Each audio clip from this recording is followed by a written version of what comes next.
Pauline Bobouvier, je suis chef développement et production contenu numérique et de marque chez Zone 3.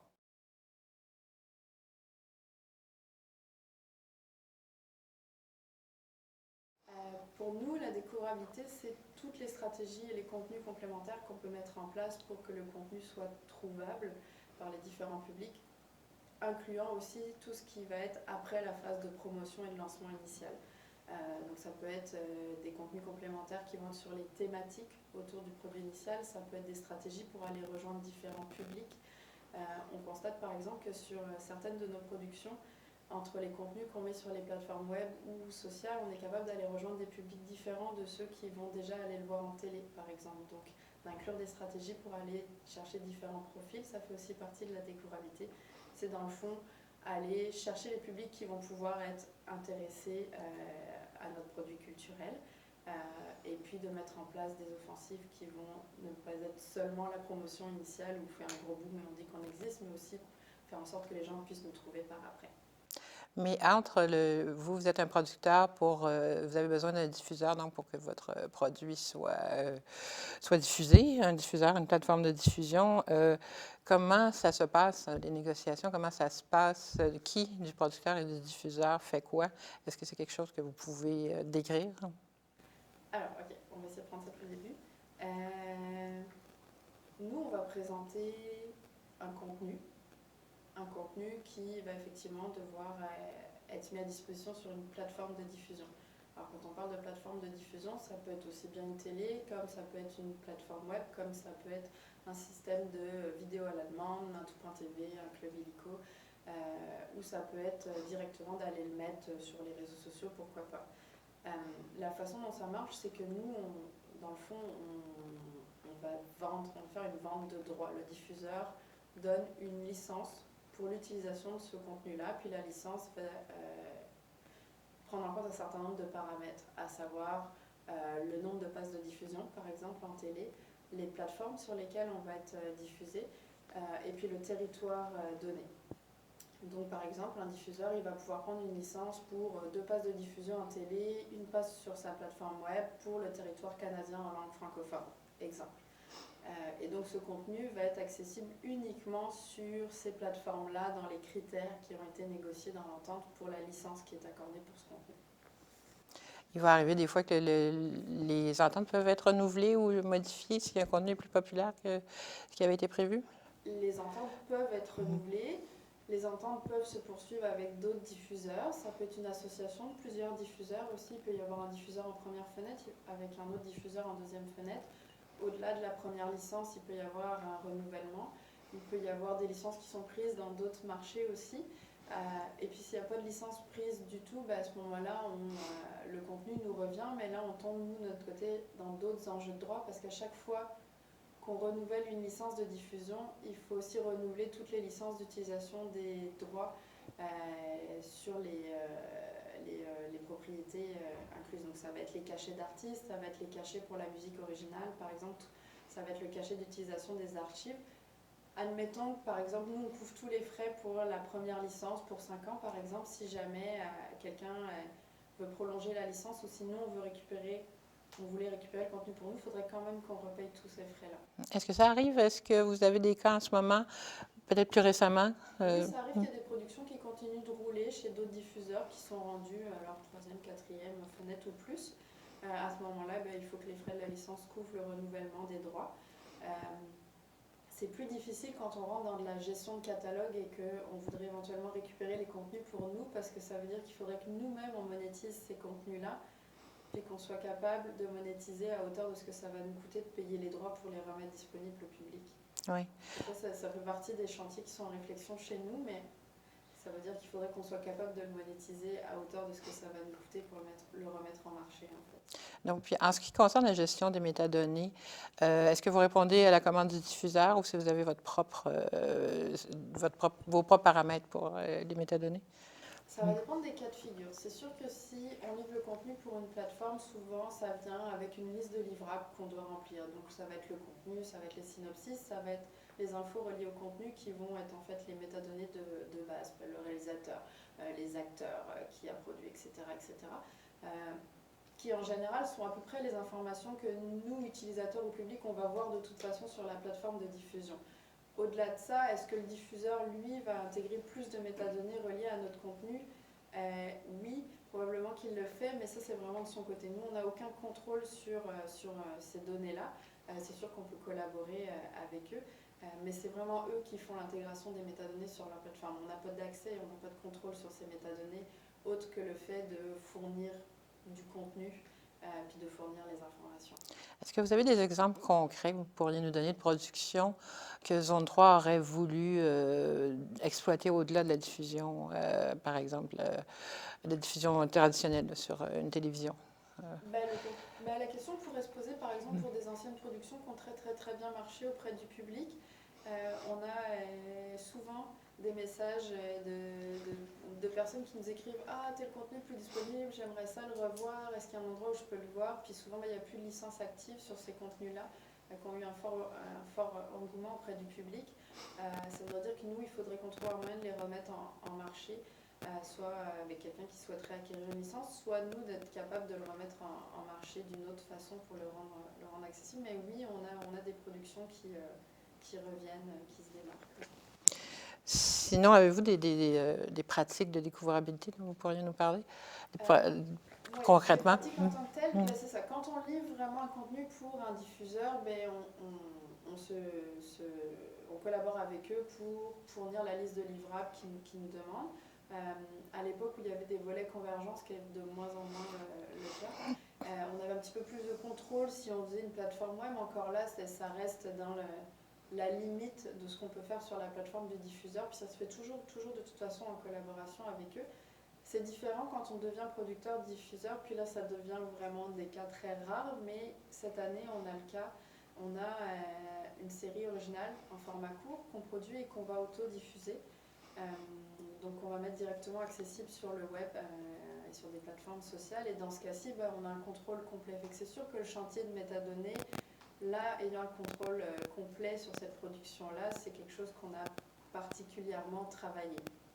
Donc on est allé chercher l'intégralité des métadonnées qu'on pouvait intégrer sur notre plateforme qui étaient pertinentes pour notre contenu. On a mis en place un certain nombre de stratégies pour établir la marque en amont, un certain nombre de contenus qui vont venir appuyer le rayonnement du contenu principal, un certain nombre de stratégies qu'on va tirer le plus longtemps possible dans la durée. Mais c'est vraiment un cas rarissime. Puis c'est rare qu'on puisse se permettre d'aller plus loin que la mise en marché initiale, parce que les frais qui sont couverts, c'est les frais reliés à la production du contenu, à sa mise en marché initiale. Après ça, de faire des efforts de découvrabilité et de relance pour continuer à faire découvrir ce contenu-là auprès du public, si le diffuseur n'en fait pas la promotion, nous, on pourrait avoir envie de le faire. En fait, dans les faits, on a envie de le faire, mais ça devient des tâches qui sont à notre charge et donc des frais qui sont à notre charge. C'est pas couvert dans le financement de la production initiale. Je ne sais pas si vous pouvez nous parler de ce projet-là qui va être diffusé donc, par Zone 3. Est-ce que vous pouvez nous parler de comment ça va être monétisé? C'est pas un contenu qu'on a forcément l'ambition de monétiser. On l'a financé pour son lancement. Par contre, c'est un contenu qui était peut-être plus difficile à rentrer dans une grille de programmation pour un diffuseur, mais qui a créé un engouement auprès du public. On est passé par le fonds indépendant de production, et puis on a été financé malgré le fait qu'on n'avait pas de diffuseur. Une fois de temps en temps, ça arrive, c'est la beauté de ce fonds. Nous, on a décidé que puisque ce contenu séduisait le public, on allait le produire, investir pour compléter la structure de financement et donc faire notre propre mise en marché. On n'a pas forcément de volonté de le monétiser, parce qu'en ce moment, ce projet-là, on le voit un peu aussi comme un laboratoire créatif, parce que pour une fois, on a le contrôle complet, notamment sur tout ce qui est métadonnées, donc on a l'occasion de tester plein de choses. Si on était rendu peut-être à notre énième projet, on serait peut-être dans une logique d'entreprise différente, mais à ce stade-ci, oui, éventuellement, si on le monétise, mais notre objectif principal, c'est vraiment un travail de positionnement de Zone 3 et puis un travail de laboratoire créatif pour Zone 3. Puis ça va être diffusé sur quelle plateforme? Alors ça va être accessible sur le web et ça va être disponible également sur les réseaux sociaux. Donc Facebook au premier plan? Oui, il y a encore des choses à accrocher pour des questions de droit, mais je ne peux pas encore aller avec ça. Je me demandais dans les techniques de découvrabilité que vous allez prendre pour ce projet-là en particulier, est-ce qu'on peut parler, je ne sais pas si c'est une fiction, vous avez des personnalités connues, donc vous allez intégrer, est-ce que les personnalités connues vont participer à l'effort de découvrabilité, par exemple? Oui, alors c'est sûr. Puis ça, c'est valable aussi pour l'ensemble de nos productions. De plus en plus, on sensibilise nos équipes à ça. Donc ça vient dès la réflexion initiale du projet, de le penser comme un contenu multiplateforme, de ne pas se dire qu'on va produire par exemple uniquement un projet télé, mais qu'il faut aussi penser dès le début à toutes les composantes, à tous les contenus reliés qu'on va pouvoir disséminer ailleurs pour aller chercher d'autres publics et faire parler du projet. Parce que ces contenus-là, ils ont le potentiel de continuer à voyager plus longtemps aussi. C'est ça qui est intéressant. C'est sûr que quand on a des personnalités connues, c'est des leviers intéressants. Souvent, ils vont en parler au moment du lancement. Donc, c'est un bon levier de découvrabilité au moment de la promotion initiale. Sur le long terme, oui, c'est un levier, mais on rentre aussi dans une logique maintenant un peu avec tout ce qui est caché d'influenceurs. À partir du moment où on demande à quelqu'un de publiciser quelque chose, ça devient un contrat en tant que tel. Et même si l'acteur fait partie prenante, son cachet, c'est un cachet d'acteur. Après ça, il peut participer à la promotion, mais si on lui demandait par exemple dans 4 ans de reparler de ce projet-là, puis c'est une commande de zone 3, c'est une commande. Si la personne le fait de lui-même, il le fait de lui-même parce que ça le tente, mais on n'est pas dans la même logique à ce moment-là. Mais oui, faire rayonner avec les personnalités, c'est une des stratégies. C'est aussi aller chercher les publics par centre d'intérêt. Ça peut être par exemple d'aller rejoindre des groupes de gens qui aiment visionner de la web-série en ligne. Donc ça, c'est soit se positionner sur des mots-clés, soit aller cibler des groupes en particulier. Les réseaux sociaux sont quand même très intéressants pour ça, notamment avec les systèmes de mots-clés ou les groupes Facebook ou les pages d'intérêt. On peut aller cibler des gens qui ont déjà un intérêt soit pour nos thématiques ou soit pour ces formats-là. On peut rentrer aussi dans plein de techniques de penser nos productions comme des marques, puis aller chercher des leviers plus marketing et publicitaire, pourquoi pas. Tout.tv le fait beaucoup en ce moment, je les vois souvent, VTL le fait aussi, en fait pas mal tous les diffuseurs le font souvent, d'avoir des campagnes de bannières qui vont rouler sur des sites et à ce moment-là on rentre dans du ciblage par démographie ou par centre d'intérêt aussi, fait que ça peut être une bonne façon d'aller rejoindre des publics sur des plateformes où ils sont déjà et qui potentiellement seraient intéressés au contenu. Puis on le voit des fois, je pense à certaines de nos productions où le contenu est disponible juste en diffusion en télé, et puis quand on est capable d'aller mettre des segments ou des extraits ou des exclusivités sur le web, on se rend compte qu'on est capable d'aller chercher d'autres publics qui ne sont pas forcément des gens qui l'auraient regardé en télé, mais qui auraient peut-être eu le goût de le regarder sur le web par exemple, et qui vont profiter de ces contenus-là, et puis qui vont découvrir ces contenus-là. Ce projet-là, est-ce que les droits sont acquis pour le Québec ou vous allez plus loin? C'est nous qui le diffusons, donc il n'y a personne qui a acquis les contenus. Nous, on produit pour être capable de le rendre disponible dans un maximum de marchés. En ce moment, on n'a pas de limitation puisqu'on s'en va sur le web, fait qu'on viserait potentiellement de le déployer mondialement. La seule chose qui peut-être pourrait challenger notre réflexion, c'est si on a un intérêt de certains marchés spécifiques pour ce contenu-là. Éventuellement, peut-être que ces marchés-là nous demanderaient de géobloquer notre contenu pour qu'il ne soit pas accessible dans leur marché si eux sont pour investir pour leur propre marché. Oui. Ça fait partie des réflexions qui sont en cours. Mais on a pensé notre projet pour être capable de le mettre en marché sans restriction de territoire. Je ne sais pas si vous pouvez me parler de la réflexion qu'il y a eu chez Zone 3 pour arriver à faire ce laboratoire-là, justement, d'un essai de diffusion par Zone 3 d'un produit web. Alors, ça remonte à plus en amont. Une des réflexions qui a été mise en place chez Zone 3, ça a été déjà de casser les silos de production entre la télé et le numérique, de ne plus penser les productions comme c'est une production télé ou c'est quelque chose qui s'en va sur le numérique. Ça vient aussi un peu avec la fin du convergent. Donc en ce moment, ce qu'on fait, c'est qu'on part le plus possible. On a fait beaucoup de formations, d'accompagnement des producteurs et des équipes de production, de leur dire de penser leur production comme on pourrait penser une marque. C'est une production multiplateforme. Peut-être que tu as une composante qui s'en va en télé, tu as peut-être une partie ou un contenu différent qui va s'en aller sur le web, tu as peut-être des contenus courts qui vont s'en aller sur les réseaux sociaux, mais on va le penser comme un tout le plus possible pour la faire rayonner. Un des bons exemples, c'est Like Moi. Il y a beaucoup de gens qui vont aller voir les contenus sur la page Facebook, les sketchs qui ont été mis sur le web vont circuler bien au-delà des frontières du Québec. Puis il y a des gens qui vont probablement juste le regarder en télé. Mais c'est de le penser comme un tout, puis d'établir ça comme un produit ou comme une marque. La deuxième étape au niveau de la formation, puis de casser les silos, ça a été d'intégrer les compétences dans les équipes de production directement sur le terrain. Donc que ce soit plus une équipe séparée, dédiée, numérique qui viennent se rajouter par après, mais que l'équipe puisse avoir la vision globale de l'ensemble de l'œuvre en fait. Et puis c'est eux qui sont les mieux positionnés pour le faire parce qu'ils sont déjà immergés sur le contenu, ils sont déjà sur le terrain, puis toute l'équipe est déjà là. Donc ça a été d'intégrer aussi ces compétences-là directement sur le terrain. Et puis maintenant, ce qui se passe, c'est que l'équipe numérique vient aussi en soutien pour majoritairement l'ensemble des productions pour la mise en marché initiale. C'est-à-dire que nous, on va aller voir quels sont les contenus qu'on a identifiés, qui ont été produits, qu'on va pouvoir utiliser pour appuyer la mise en marché. On va se mettre en relation avec les diffuseurs pour voir qu'est-ce qu'eux, ils ont prévu de leur côté et que nous, on puisse travailler en collaboration avec eux sur ces offensives-là. Puis le plus possible, on essaie aussi de développer nos propres leviers de communication justement pour pouvoir venir en appui de nos mises en marché. Souvent, le plus gros levier, ça reste le diffuseur, mais en développant nos propres leviers, ça nous permet aussi de faire rayonner nos productions. Puis ces leviers-là, on a le contrôle éditorial. Si on veut faire des relances par après, si finalement on a produit des contenus en plus de notre côté qu'on veut mettre plus tard pour faire des rappels ou continuer à faire parler de nos productions, on a cette latitude-là. Ce qu'on ne pouvait pas forcément faire avant quand toute la responsabilité de la promotion était du côté du diffuseur. Donc on essaye, nous, de venir le plus possible en appui pour les productions. On développe aussi de plus en plus des productions qui vont être 100% sur le web pour élargir le champ de compétences et de production chez Zone 3. Et puis ce projet-là est né de cette volonté-là. Chez Zone 3, on est capable de produire aussi bien pour des 2 minutes que pour une quotidienne en magazine qui va être là à l'année longue, que pour une fiction lourde, que pour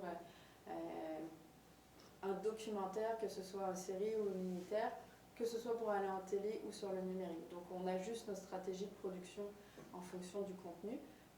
Et puis d'être capable d'aller sur des nouveaux types de projets, ça fait partie de la réflexion. Donc ce projet-là est né comme ça. C'est une question que je devrais peut-être poser à un diffuseur comme Radio-Canada, mais est-ce que je sais que Zone 3, c'est une grosse entreprise, il y a des maisons de production qui sont plus petites. Est-ce que c'est un avantage de Zone 3 de pouvoir offrir cette amplification-là, des efforts de découvrabilité avec les produits que des petits producteurs n'ont peut-être pas les moyens de faire? C'est sûr que pour tous les producteurs, ça demande de venir se rajouter des chapeaux pour aller faire tout ça. Fait que c'est sûr que quand on est plus gros, on a peut-être plus l'occasion de se staffer en conséquence.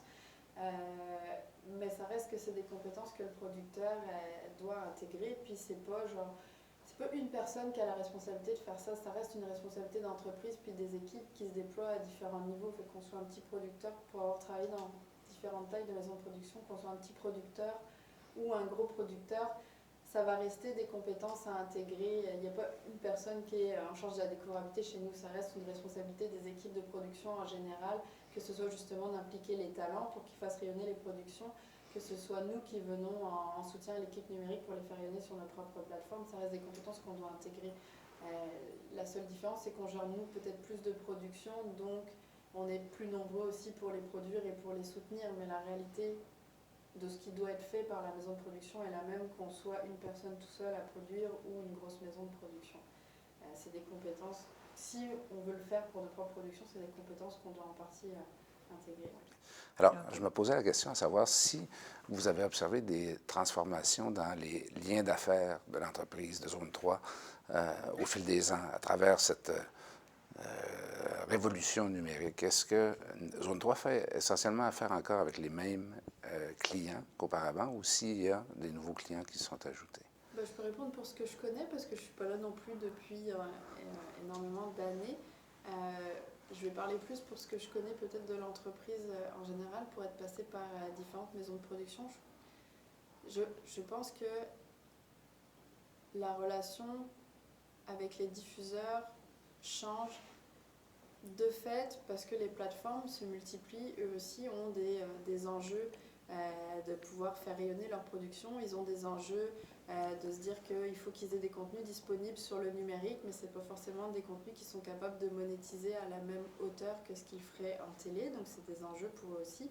C'est des enjeux pour nous aussi parce que ça veut dire qu'on veut être capable en tant que producteur de leur proposer des contenus pour l'ensemble de ces plateformes-là. Donc c'est sûr que la relation évolue parce que l'industrie évolue en ce moment.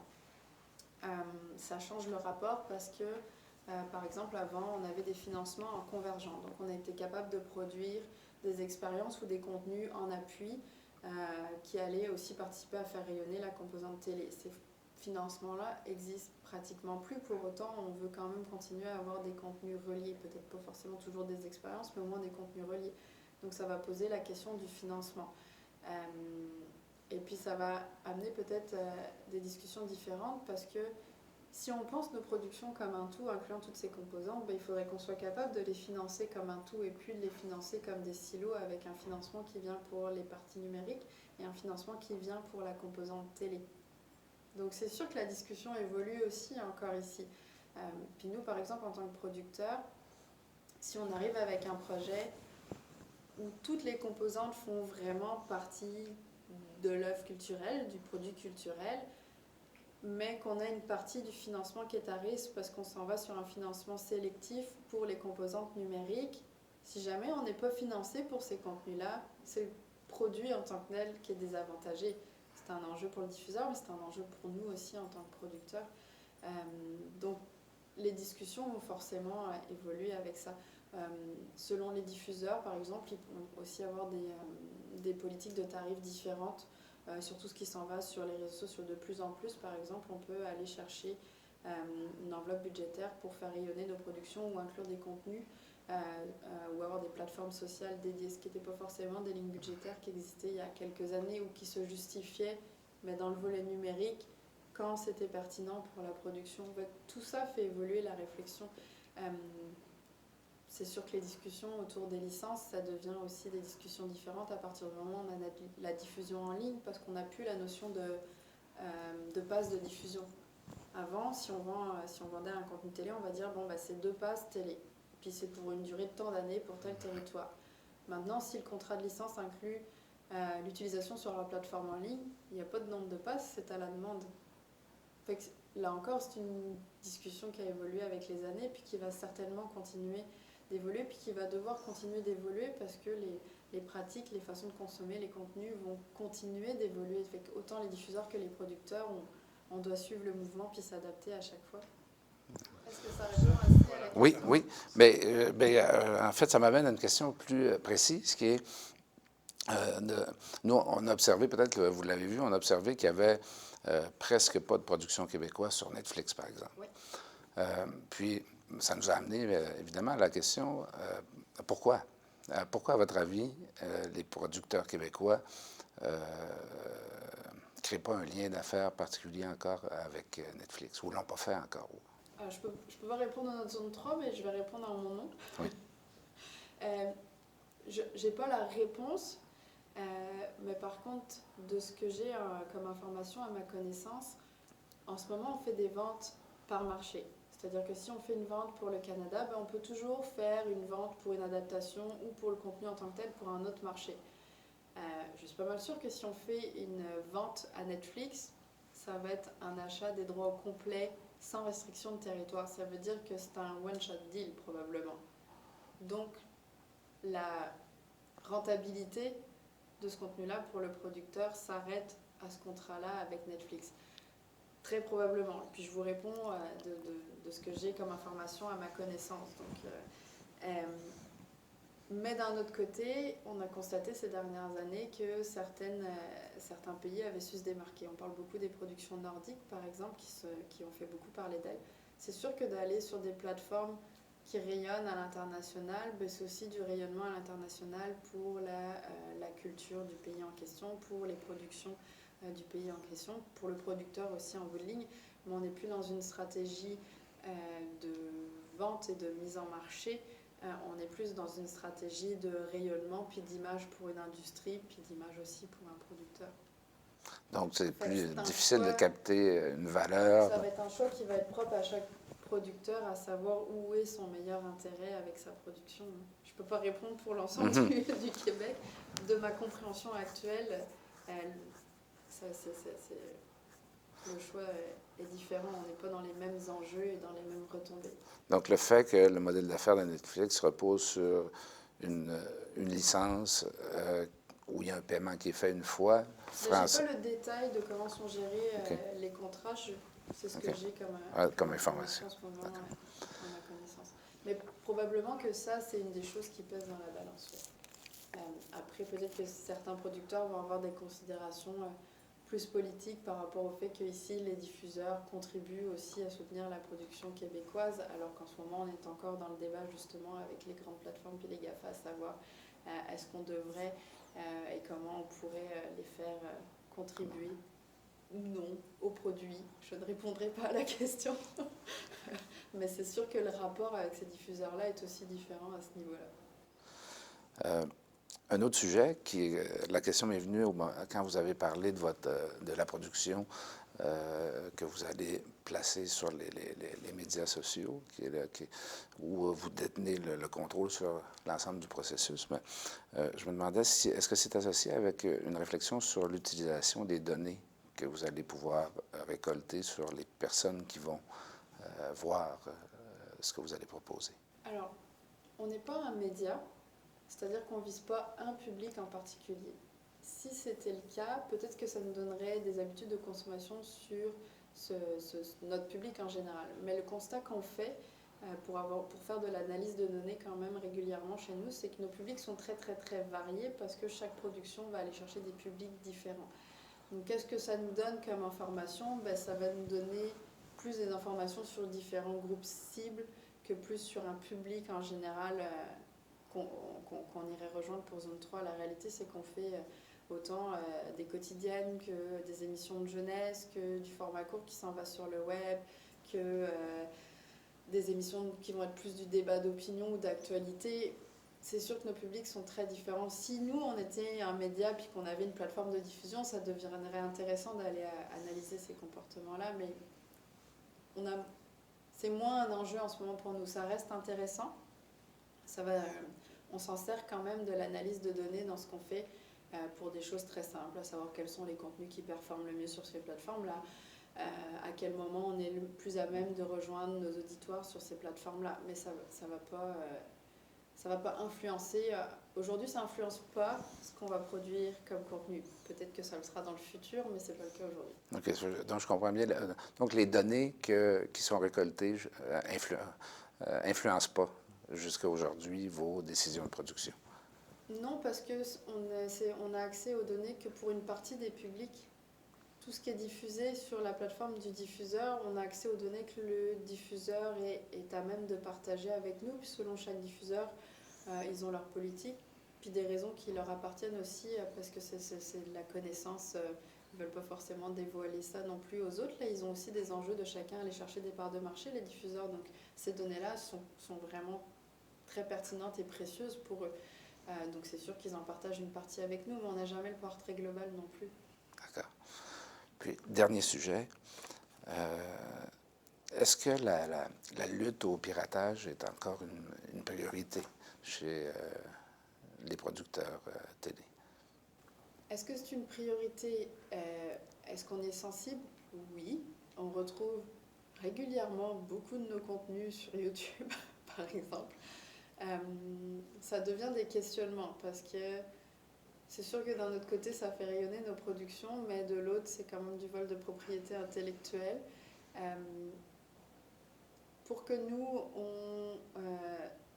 soit on peut partir en chasse et puis passer notre temps à les flaguer, mais ça devient vraiment un job en tant que tel, puis ça peut être très très long. Là, on a des productions qu'on retrouve en des milliers d'exemplaires sur YouTube, c'est quasiment un job à plein temps. On n'a pas le choix de le faire parce que des fois, ça crée des enjeux. Ce qui est difficile aussi, c'est que par exemple, je vais prendre l'exemple de YouTube, vis-à-vis de YouTube, pour déclarer un contenu en vol de propriété intellectuelle, il faut être capable de prouver qu'on a les droits. Quand on ne l'a pas sur notre propre chaîne, Bah, ils ne peuvent pas identifier d'eux-mêmes que cette production-là, ce contenu-là nous appartient. Ça voudrait dire que nous, il faudrait qu'on soit capable de les mettre sur notre chaîne. Mais là, on revient dans les questions du début, qu'il va falloir qu'on paye les droits pour les mettre en marché là. Il y a d'autres façons de le faire quand même maintenant, parce qu'on est quand même capable de déclarer ces contenus comme étant du vol de propriété intellectuelle. Mais est-ce qu'on voudrait les mettre à leur place? Ben là, on retourne dans le choix de ça devient une mise en marché. Est-ce qu'on veut le faire ou pas? C'est une évaluation. Puis si le contenu en tant que tel est sous licence, de toute façon, on ne peut pas le faire. Merci beaucoup.